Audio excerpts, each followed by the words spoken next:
अरे राधिका ताई, बरं झालं तुम्ही इथे येऊन गेले. आम्ही तिकडेच येऊन राहिली होती तुमच्या जवळ.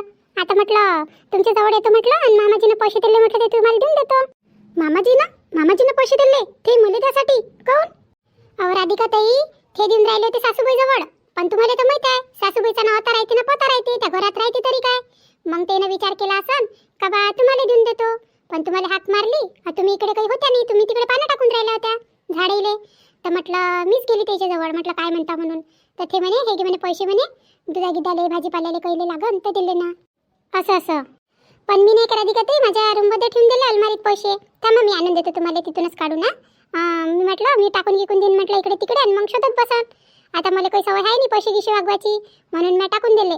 500ची नोट आहे ना पप्पा, अजून हरपली गिरपली तर म्हणून येणच लपवली, म्हणून येणच का खर्च केले म्हणून आहे नाही काय. जाऊ द्या. आणि आपली सासू हाय कशी तुम्हाला तर माहित आहे, म्हणून नाही का अलमारीत टाकून दिले. थांबा मी आणून देतो तुमच्या जवळ अलमारीतून. अहो पूनम जाऊ दे, तुझ्या जवळ काय मग जवळ काय, आता खर्चच करा लागन ना शेवटी. ना ते तुझ्या जवळ राहीन ना माझ्या जवळ राहीन. आता घरात खर्चासाठी दिले तर घरातच खर्च करा लागन. आणि आपण जातो का आता बाहेर. आता मी तर किती दिवस झाले भाजीपाला गिजीपाला आणायला नाही गेली.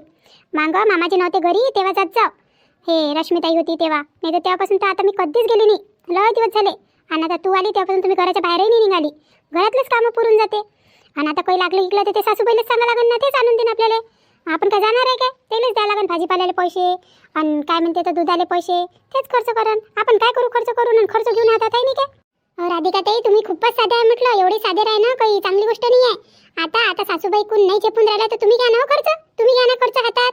आणि काय झालं जात जाऊ आपण दोघी जणी भाजीपाला आणाले दूध आणाले, काय होते आपण केलं तर. जात नाही काय, आता तर प्रत्येक ठिकाणी जाते म्हटलं माणसं, घरी नाही राहत तर सारा बाहेर असतं दिसते मार्केटात काय कुठं काय सारा जागी. आपणच जात जाऊ, काही काळजी नका करू तुम्ही. आणि सासूबाईचं काय आहे, सासूबाईचा पत्ताच कट करा लागते, तसे लय मधा करते. मधा कराले नाही व पुन्हा कशी बोलतो तू. आता एक वेळा झाली त्याच्याकडून गलती, आता नेहमी होणार आहे काय. काय करू आपण, जेव्हा घरात मोठे आहे तर खर्च घेऊन, आणि घरातलं लागते म्हटलं. कमी पडलं तर त्या टाकते मग, आणि आपल्याजवळ कमी पडलं तर मग आपण कुठचे टाकू पैसे, आपल्याजवळ काय पैसे राहते काय. अव माझी साधी सुधी ताई काय सांगू आता. अहो बिचारे ते पैसे टाकत नाही जास्तीचे, पैसे दाबते म्हटलं त्याच्यातले. अहो पुन्हा चुप बस तिकडे आते बाई आले तिकडून, चुप बस. बाप्पा आली मी सासू, बरं झालं जास्त कमी बोलली नाही मी, आहे नाही काय. नाही तर मग शब्द धरून ठेवले असते. आणि काय मी तर ऐकलं काय, तर जे काही बोलली ते ऐकलं असन तर बस चालू होऊन जाईन अजून. पण पहिले पाहतो ना, ऐकलं का नाही ऐकलं असन तर मग सोडून देतो, आहे नाही काय आहे.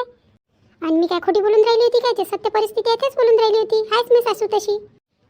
का हो सासूबाई कुठे चालल्या गेल्या होत्या सकाळी. कुठं नाही हो, मा इथंच बसली होती, दरवाजापाशीच तर होती. काहून काय झालं तर.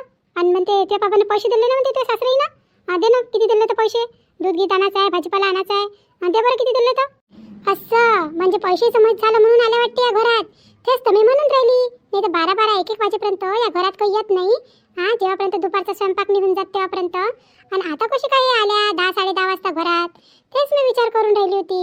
हो पूनम हळू बोलणं ऐकू जाईन ना. काय झालं काय बडबड करून राहिली तोंडातल्या तोंडात.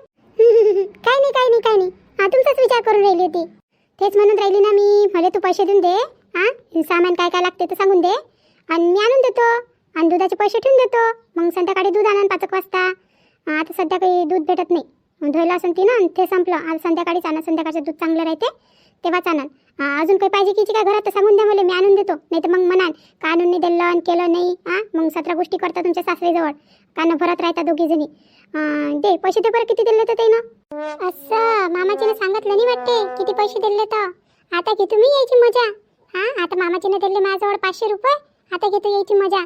हे म्हणते ना खर्चाला एवढे पैसे पाहिजे तेवढे पैसे पाहिजे, आणि मामाजी जवळून नुसतं दुधासाठी आणि भाजीपाल्यासाठी 500 रुपये घेते. आणि 500 रुपयात काही आणून देते ना फाणून देते, 50 वेळा बेसन करायला लावते. मग कुठे जाते हे 500 रुपये, आणि काय करते एवढे मोठे पैसे. आता पाहतो यायची, आता घेतो मज्जा. राधिका मी काय म्हणून राहिली, दे ना त्या मामाजी ना किती पैसे दिले तर तुझ्याजवळ दुधागिदासाठी भाजीपाल्यासाठी, दे ना पटकीनी मले. आते बाई माझ्याजवळ नाही दिले पैसे, मला नाही माहित किती दिले ते पैसे. पूनम जवळ दिले होते. पूनम किती दिले पैसे, दे ना आते पहिले देऊन दे. हो आते बाई मामाजी ना 200 रुपये दिले होते म्हणे, दुधासाठी आणि भाजीपाल्यासाठी घेऊन घे म्हणे. तेवढेच होते त्याच्याजवळ, तर त्यानं तेवढेच दिले मला. आणि म्हणे तुझी सासू आल्यावर म्हणे तिला देऊन द्यायचं म्हणे, ते दूध घी आणून देईन म्हणे. 200 रुपये, पण ते तर रोज मला 500 रुपये देते. आणि त्या दिवशी तर मी त्याला म्हटलं का 500 रुपये लागते म्हणून भाजीपाल्याला दुधाला याले त्याले, आणि 200 रुपयेच दिले ते ना. हो आत्याबाई, आणून देऊ का तुम्हाला 200 रुपये? बरं बरं, जा आणून दे. मी दूधही आणून देतो आणि काय पाहिजे ते सांगा. आता तुमच्या पसंतीनं सुन राहिले घरात सगळं काही, तर सांगा काय करता स्वयंपाक, तर कायची भाजी करता, तर ते आणून देतो तुम्हाला. असं करा ना, का बरं राधिका ताई, आपण किती दिवस झाले म्हटलं सोयाबीनच्या वड्याची भुर्जी नाही बनवली. असं करू ना, आपण सोयाबीनच्या वड्याची मस्त भुर्जी बनवू आणि पोळ्या टाकू, मस्त लागते ते. तुम्हाला येते का बनवता? पहा किती चटोरी आहे हे. मस्त एका एका रंगाच्या भाज्या आठवण येईल. आणि हे बनवू काय, ते बनवू काय, ते बनवता येते काय, ते बनवता येते, आणि स्वतःचा काहीच निवड नाही पडत. स्वतःला काहीच नाही येत, फक्त खायचं सुस्ती येईल, बाकी काय सुचत नाही. सोयाबीनच्या वड्याची भुर्जी येते ना, बनवून घेऊ आपण. पहिले विचारून घ्या ते पहिले त्या खाते काय, तर मग सगळीसाठी तेच बनवू, नाही तर अजून मग 2-3 भाज्या करावं लागते. कायले 2-3 भाज्या, आता 200 रुपये दिले म्हणते आणि त्याच्यात 2-3 भाज्या होते काय? काही नाही होत त्याच्यात 2-3 भाज्या. मी आणून देतो, सोयाबीनच्या वड्या आणून देतो आणि बाकीचे पैसे दुधासाठी ठेवतो. मग अजून संध्याकाळी काही लागन तर तसा तर भाजीपाला आहे ना फ्रीजमध्ये. मामाजीने आणला होता ना, तू भरला असेल ना फ्रीजमध्ये? हो आहे ना, आहे भाजीपाला होतं, खूप आहे. आताच आणला होता, काल का परवाच्या दिवशीच आणून दिला होता मामाजीनं. आहे ना, मग त्याच्यातूनच पाहिजे काही बनवायचं संध्याकाळी. आणि आता आणून देतो मी सोयाबीनच्या वड्या आणून देतो आणि जा पटापट पोळ्या गिळ्या टाका, मी आणून देतो बाहेरून लवकर. पण त्या अगोदर पैसे तर दे बाई, का त्या दुकानवाल्याला मग तोंड दाखवून आणून देऊ मी. जाय ना पुन्हा आणून दे ना लवकर पैसे, मग आणून देतो मी. बिना पैशाचं दिन काय तो दुकानवाला मला तसं सामान. हो आते बाई, तुमचं तोंड म्हटलं एवढं मोलाचं नाही आहे की दुकानवाला सामान देईन तुम्हाला. काय म्हटलं ते, काय म्हटलं? काहीच नाही बोलली मी. थांबा ना, आणून देतो ना तुम्हाला, पैसे आणून देतो. तर पहा मंडळी, आता नाही काय हे मै सासू सगळेचे पैसे दाबे म्हटलं. सगळेचा हिस्सा मारे. आता म्हटलं आता मी यायचा हिस्सा मारतो ना. आता मला तर दिले होते मामाजीने 500 रुपये. राधिका ताईला माहित नाही किती दिले आणि किती नाही, पण मी पाहतो ना की हे किती लपवते आणि किती दाखवते पैसे. 500 रुपये पाहिजे काय दुधासाठी आणि नुसतं भाजीपाल्यासाठी? भाजीपाला तर म्हणते मामाचीच आणून देते, युट्यूब लागले ते आणून देते. थोडंसं काही 500 रुपये घेऊन घेते, 500 रुपये रोज. आता तर म्हटलं काही माणसं आहे 500 रुपये रोजाने बिचारे दिवसभर कामावर जाते. माझे बाबा स्वतः जाते म्हटलं. आणि पहा बरं, या माझ्या सासूला 500 रुपये पाहिजे म्हणते दुधासाठी. आता पाहतो ना 200 रुपये देतो आणि कसं काय करते. आणि जर येणं 200 रुपयातच केलं ना, तर मग सांगन मामाजीले 500-200 रुपये काही नका देऊ म्हणून, फक्त 200 द्या म्हणून. बरोबर येईल लाईनीवर आणतो. लय माझ्यासारख्या करून राहिल्या. मामाजी बरोबर बोलते, लय लपाटी आहे म्हणते हे. पण पहिले पैसे आणून देतो, नाही तर मग अजून म्हणून काय बडबड करून राहिली आणि काय नाही. तर हे काय करते बडबड तोंडातल्या तोंडात, मला कधी काही समजत नाही. लयच तिचा दिमाग म्हटलं लय चालते, लय हुशार आहे. आता शिकली सवरली आहे ना, जास्त चालते तिचा दिमाग. आणि ह्या राधिकाली जास्तच करून राहिली, आता चतुर बनून राहिली तिले. जाऊ दे, पण हे राधिका इथं आहे, तिला विचारतो ना पिंट्यानं पैसे गिशे दिले का म्हणून. काल त्याला म्हटलं होतं ना मी तब्येत बरोबर नाही वाटून राहिली, तर दिलेच असेल ना त्यानं हिच्याजवळ. आता हिच्या बापानं तर दिले, हिच्या सासऱ्यानं. पण कायले सांगू मी मला दिले म्हणून, नाही तर मग हिला दिले असेल ना, ते देणार नाही ना मला. आता हिला म्हणतो मी पैसे गिशे दिले का म्हणून पिंट्यानं म्हणून. का बरं राधिका, पिंट्या गेला काय ऑफिसवर? हो आतीबाई, ते तर खूप वेळ झाला गेले, तर त्याला उशीर झाला आज थोडासा. तेव्हा त्याने नाश्ता वगैरे काहीच नाही केला. मला सगळं म्हणे टिफिनमध्ये टाकून दे म्हणे. दुपारचं जेवणही बांधून दिलं, टिफिनही बांधून दिला नाश्त्याचा, आणि गेले ते. खूप वेळ झाला. काहून काम होतं काय तुम्हाला त्याच्यासोबत? काम म्हणजे काल म्हटलं होतं तर विसरले का तुम्ही दोघंही नवरा बायको? कालच तर सांगितलं होतं का मी तब्येत बरोबर नाही आहे म्हणून. मला दवाखान्यात जा लागते, तर म्हटलं त्याला आठवण नाही राहिली काय? तुम्ही बरोबर आठवण राहते त्याला. तुझ्या सगळ्या गोष्टीची आठवण राहते, कपड्याची, लत्तेची, आणि आईची म्हटलं कोणतीच आठवण नाही राहत. त्याला माहित आहे ना आईची तब्येत काही बरोबर नाही म्हणून. दिले का त्यानं पैसे गिशे दिले का म्हटलं मला दवाखान्यात जासाठी? हो मग हे काय म्हणून राहिला आता आत्याबाई? पैसे गिशे म्हणून राहिल्या. आता सकाळीच तर सांगितलं मामाजीनं का पैसे दिले म्हणून आत्याबाईले, आणि तरी मागते येईल पैसे. काय करते एवढ्या मोठ्या पैशाचं? एवढे पैसे लागते का दवाखान्यात? तशा तर चांगल्याच दिसून राहिल्या. एवढे मोठे पैसे लागायचं ते नाही दिसून राहिल्या. पण काय म्हणू आता येईल म्हणून चालले गेले तर अजून बडबड करून काय म्हणून काय नाही. तर काय झालं, कशाचे पैसे? तू कायले देते एवढं ध्यान? तू तुझं काम करत आहे ना. माझी गोष्ट आहे, माझ्या पोराची गोष्ट आहे. आता मला दवाखान्यात झाले पैसे लागून राहिले होते, तर मी तेच विचारून राहिली होती काहीच्या जवळ दिले का नाही दिले. तर तू कायले ना खूप असतं कोणत्याही गोष्टीत येऊन जाऊन. का वाटते बाई तुम्हाला मामाजीनं काल पैसे तर दिले होते तुम्हाला, एवढे तेवढे नाही म्हटलं 2000 रुपये दिले होते ना. आणि तुम्ही तर म्हणून राहिला होत्या का म्हणे मी लय तब्येत खराब आहे म्हणे. लयच तब्येत खराब आहे म्हणे. आणि म्हटलं तुम्ही तर दवाखान्यातही नाही गेल्या म्हणे, तर दिसले नाही तुम्ही जाताना. आणि जर एवढी माणसाची तब्येत खराब राहिली तर त्याला तर पहिले दवाखाना पाहा लागते. का कसं दवाखान्यात जाऊ बा मी, कसं औषध आणू? पण तुम्ही तर कुठंच नाही गेल्या. मामाजी जवळूनही पैसे घेऊन घेतले आणि आता म्हणता का भाऊजी जवळूनही पैसे. तुला काय करावं लागते? मी कोणाला पैसे मागू? तू काही मी मुखड आहे काय? तू एवढ्या गोष्टीत कायले ध्यान देतो? 2 दिवसाची आली म्हटलं, पटर करून राहिली तिथं. हे पाहते बाई 2 दिवसाची आव का 4 दिवसाची आव? हां म्हटलं हे तुमचं काही बरोबर नाही आहे. तुम्ही नुसतं पैसा पैसा पैसा पैसा करता. मामाजी जवळून एवढे मोठे पैसे घेऊन घेतले. हां तैले तेललेले पैसे होते कपड्यासाठी, तेही पैसे दाबले. त्याचंही काय केलं काय नाही. काय करता हो तुम्ही एवढ्या मोठ्या पैशाचं? हां तुम्हाला लेकराची खुशी पावल्या जात नाही म्हटलं. हां ताई अन काय म्हणते तर भाऊजी बाहेर गेले होते तेव्हा तुम्ही किती कुडकुड कुडकुड करून राहिल्या होत्या. आणि काहून अशा करता तुम्ही? हां नुसतं काय तुमच्यासाठी काय पैसाच महत्त्वाचा आहे काय? माणसं काही महत्त्वाचे नाही आहे. हां आता आम्ही सुना आहे घरच्या, आता आम्ही तुम्हाला आईसारखंच समजतो ना, पण तुम्ही आम्हाला आईसारखं समजत नाही म्हटलं. आईसारखं काय तुम्ही पोरी काय तुम्ही सुनही समजत नाही आम्हाला, काहीच समजत नाही. म्हणून तर तुम्ही अशा करता. दिवस नाही निघाला का बाहेर चालले जाता. हां काही लागलं गिगलं म्हणूनच मामाजीने आज पैसे देऊन गेले म्हटलं. बाप रे बाप किती तोंड आहे हो तुले. हां असं शिकवलं का तुझ्या माय बापानं? हां काय तोंड ओरपून राहिली, जे म्हणत ते तशी बोलतो. हां तुला काय माहीत? हां एवढं मोठं जग पाहिलं ना म्हटलं मी, तू आजची आलेली. हां आता माझं वय काय तुझं वय काय, तुला काय समजून घरात कसं राहा लागते, कसं खर्चाला करा लागते. हां मी माझ्या लेकरीला बोलतो म्हटलं आणि काय बोलून राहिली बाप्पा बाप्पा बाप्पा बाप्पा. मोठं तोंड आहे हो तुला. हे पाहते बाई माझ्या मायबापावर काही जाऊ नका. माझे बायबाप नाही राहून राहिले म्हटलं तुमच्यासोबत, मी राहून राहिली. जे बोलायचं आहे ना ते मला बोला, मी सक्षम आहे म्हटलं प्रत्येक गोष्टीचं उत्तर द्यायला.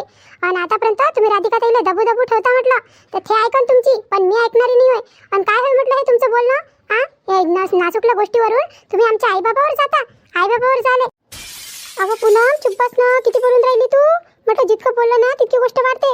बस चुप बस बरं, चल बरं आता, चल अंदर चल.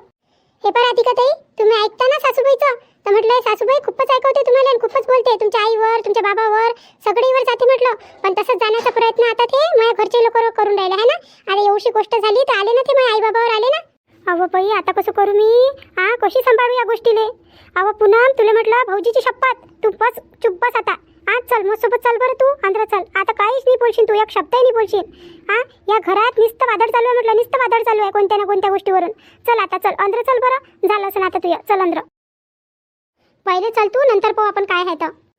बाप रे काय होय हे. हां उंट्याची बायको. हां असं वाटे नाही कशी साजरी दिसून राहिली होती, काय तोंड ओरबाडून राहिली बापा बापा. आता हिचं पाहू पाहू म्हटलं ते राधिकाही पाय काढन, राधिकाही पाय काढन कशी तिचे अंदर होते तर. हां इले इले बरोबर जागेवर लावा लागन आता, एकदमच जागेवर लावा लागन. नाही तर हे तर मला डसाची होय एखाद्या नागिनीसारखी. हां हिचं लावा लागन आता, हिचं काही ना काही ताळजोड करा लागन. बाप रे पाहिलं ना तुम्ही, पाहिलं ना आमच्या घरची महाभारत. बस असंच चालू आहे म्हटलं. आता हे पूनमकून काही सहन होत नाही आणि सासूबाई काही सहन करण्यावाला आहे नाही. आता पहा तुम्ही हे रोजच चालून राहीन आता आमच्या घरात. पण त्या अगोदर म्हटलं मला तुमच्याशी एक गोष्ट शेअर करायची आहे तुमच्या राधिकाबद्दल. हे पहा आपली यूट्यूब फॅमिली, तुम्ही म्हटलं तुमच्या राधिकाचे व्हिडिओ पूर्ण पाहता व्हिडिओ, पण म्हटलं सबस्क्राईब नाही करत. मी म्हटलं एकदम गरीब कुटुंबातील आहे आणि घराला कसाही हातभार लावावा म्हणून मी हे चॅनल चालू केलं. तर तुम्ही प्लीज मला सबस्क्राईब करा. तुमचा एक सबस्क्राईब माझं जीवन बदलू शकते, माझ्या जीवनातलं आता थोडंफार टेन्शन कमी करू शकते. तर म्हटलं प्लीज तुम्हाला जर मनापासून माझे व्हिडिओ आवडत असेल तर तुम्ही प्लीज सबस्क्राईब करा, लाईक करा, शेअर करा आणि हाईप तर नक्कीच द्या.